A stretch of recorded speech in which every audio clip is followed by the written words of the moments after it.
الله تعالی میگه منکران قیامت، اگر شما میگید قیامتی نیست جلوی مرگ را بگیرید. یکی از دلایل قیامت مرگ است. مرگ وقتی میخواهد بیاید شما جلوی مرگ را بگیرید. الله تعالی میگه هیچ قدرتی نیست من وقتی هر کس را میخواهم بکشم و انتم حینئذ تنظرون، شما دیگه نشستید و دست را بالای دست میگیرید. جز نگاه کردن حضرت دکتر صاحب، حضرت مفتی صاحب، حضرت مولانا صاحب، حضرت بادشاه صاحب، حضرت صاحب مال دارد جان میدهد و هیچ قدرتی نیست که جلوی مرگ را بگیرد.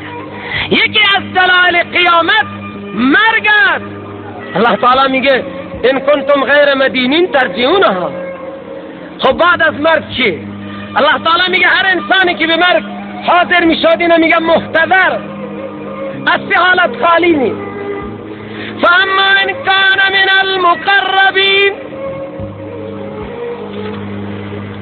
این انسانی که به کام مرگ افتاده است از مقربانه، از انبیاء، از صدیقین، از شهدا، با چه معامله میشه؟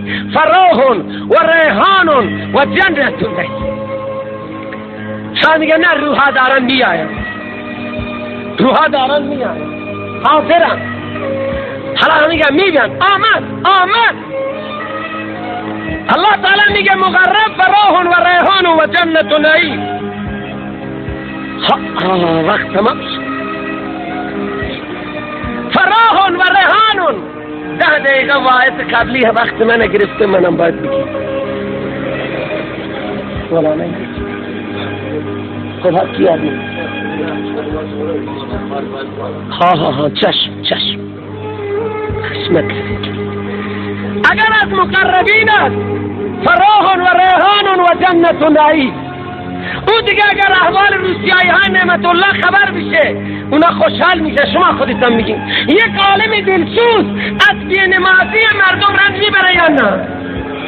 از دزدی مردم، از خیانت مردم، از رشوه ستانی مردم یک عالم دلسوز رنج میبرد. و اگر نبی هم مطلع باشد که این همه روسیایی را ما داریم، انبیا خوشحال میشن یا رنج میبرن؟ حالا که میگه الله تعالی میگه فراح و ریحان و جنت نعیم الا تخافوا ولا تحزنوا. و اگر اصحاب یمینه و سلام لکم من اصحاب الیمین، و اگر از مکذبین ضالین بوش و بلر و همکارش هستند و فنزل من حمیم و تصفیة جحیم. چرا اینها جواب نمیدن؟ و هم من دعایهم غافلون. و اذا حشر الناس، خب قیامت بر که مشکلی حل میکنه.